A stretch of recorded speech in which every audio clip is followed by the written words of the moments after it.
Guys Avengers end game के बाद यहाँ पे रूसो ब्रदर्स ने पहले एक इंटरव्यू में क्लियर कर दिया था कि अगर वो कोई दूसरी मार्वल मूवी के लिए लौट के आते हैं तो वो सीक्रेट वॉर्स होगी। और ऐसा ही हुआ। मार्वल ने फाइनली उन्हीं को अपॉइंट किया क्योंकि उनको लग रहा है कि वो विजनरी हैं और वो आगे का काम अच्छी तरह जानते हैं कि उन्हें कैसे करना है। हालांकि यहाँ पे हम लोग बात करें कि सीक्रेट वॉर्स में क्या होने वाला है तो बहुत सारे लोग कॉमिक्स पढ़ के अंदाज़ा लगा सकते हैं कि बैटल वर्ल्ड कैसे क्रिएट होगा, लेकिन यहाँ पे कुछ कॉन्सेप्ट आर्ट सामने हैं जो कि बताते हैं कि सीक्रेट वॉर की स्टोरी कहाँ तक जा सकती है और कितना इंटेंस ये एक्शन में हम लोग को देखने को मिलेगा। फिलहाल सीक्रेट वॉर से पहले आ रही है एवेंजर्स डूम्सडे, जहाँ पे हम लोग को Robert Downey junior doctor Doom के रूप में दिखाई देंगे, लेकिन उसके बाद की कहानी और ज़्यादा इंटेंस होने वाली है। और मार्वल अभी यहाँ पे ये सोच रहा है कि सीक्रेट वॉर की एंडिंग के बाद आगे का एमसीयू कैसे दिखाने वाला है, इसके बारे में भी मार्वल ने तैयारी कर ली है। लेकिन आज की वीडियो में हम लोग जानेंगे उस लीक्स के हिसाब से यहाँ पे आगे क्या हो सकता है और यहाँ पे बैटल वर्ल्ड कैसे क्रिएट होते हैं और इससे पहले की हिस्ट्री क्या है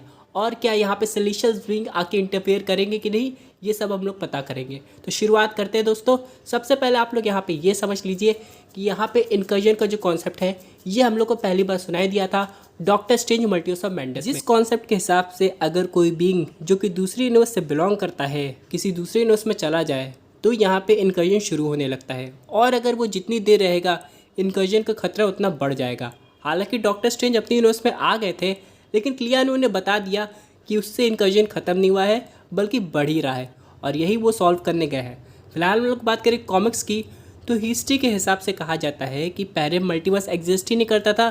बल्कि ये सब एक सिंगल यूनिवर्स था। फिर कुछ ऐसी चीज़ें हुई सेलेशियल्स के बीच में जिससे वो पर्टिकुलर सिंगल यूनिवर्स कई टुकड़ों में बिखर गया और उसी से अलग अलग यूनिवर्स बन गए, जिसे हम लोग अब मल्टीवर्स के नाम से जानते हैं। और इस कॉन्सेप्ट के हिसाब से अब कुछ ऐसा होने वाला है कि यहाँ पे जितने भी सुपर हीरो या सुपर विलन्स रहेंगे वो अपने यूनिवर्स को बचाने के लिए सामने वाले यूनिवर्स को ख़त्म करने की कोशिश करेंगे, क्योंकि इस बैटल वर्ल्ड में कहा जा रहा है कि सिर्फ एक ही यूनिवर्स सर्वाइव करेगा और उसके बाद की कहानी आगे बढ़ जाएगी। अब यहाँ पे बहुत लोग सोचेंगे कि ये सब इतना सब कुछ हो रहा है तो सेलेशियल्स बीइंग्स जैसे कि इटर्निटी, उसके बाद लिविंग ट्रिब्यूनल, ये सब लोग इंटरफेयर क्यों नहीं करते हैं, और इससे भी बड़ी कॉस्मिक एंटिटी एग्जिस्ट करती है जिसके बारे में अभी ऑडियंस को नहीं पता है। तो यहाँ पे कहा जाता है कि ये लोग तब तक इंटरफेयर नहीं करेंगे जब तक बात उनकी एग्जिस्टेंस पर नहीं आती है, यानी कि वो लोग देखेंगे, वॉच करेंगे, लेकिन इंटरफेयर नहीं करेंगे। अगर आप लोग ने व्हाट इफ सीरीज़ नोटिस की होगी तो वॉचर हर एक डिस्ट्रक्शन को वॉच करता था, लेकिन जब तक उसकी जान पे बन नहीं आई तब तक वो यहाँ पे इंटरफेयर नहीं किया था।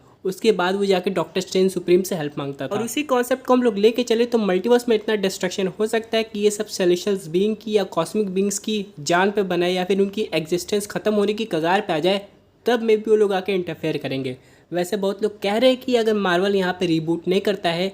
तो उसके आगे के प्लान्स में मार्वल ने लिखा है कि मल्टीवर्स सागा के ख़त्म होने के बाद हम लोग को इटर्निटी सागा देखने को मिलेगा, जहाँ पे इटर्निटी वॉर्स होगी। अब यहाँ पे इसमें कितनी सच्चाई है ये तो हम लोग को आगे जाके सीक्रेट वॉर्स के बाद ही पता चलेगा, क्योंकि ये अब तक का मार्वल का मल्टीवर्स लेवल का एंड गेम होने वाला है। और यहाँ पे एक से एक ट्विस्ट आएंगे और कास्टिंग देख के तो आप लोग समझ गए होंगे। लेकिन हाँ, जो ये यूनिवर्स कोलाइड हो रहे हैं एक दूसरे से, यहाँ पे काफ़ी सारे यूनिवर्स कोलाइड हो जाएंगे, लेकिन अच्छी बात यह है कि इनके प्रतिरूप अभी भी जिंदा होंगे। यानी कि किसी यूनिवर्स में हो सकता है सारे एवेंजर्स ख़त्म हो गए, लेकिन अपनी जो करंट रियलिटी है उसमें भी कुछ ही एवेंजर्स बचे हैं। लेकिन एक यूनिवर्स ऐसा हो सकता है जहाँ पे सब ओरिजिनल एवेंजर्स सर्वाइव किए होंगे और उसी में से कुछ बचे कुछ एवेंजर्स बाकी एंकर बीइंग्स या सर्वाइवल सुपर हीरो के साथ मिलकर अपनी टीम बना के सीक्रेट वॉर्स में बैटल करेंगे। अब वो सिर्फ डॉक्टर डूम नहीं हो सकता, बल्कि उससे आगे के भी क्रिएचर्स हो सकते हैं जो कि यहाँ पे और ज़्यादा खतरनाक है। लेकिन इसकी पहले की कहानी और इंटरेस्टिंग होगी जो कि हम लोग को डूम्सडे में पता चलेगी।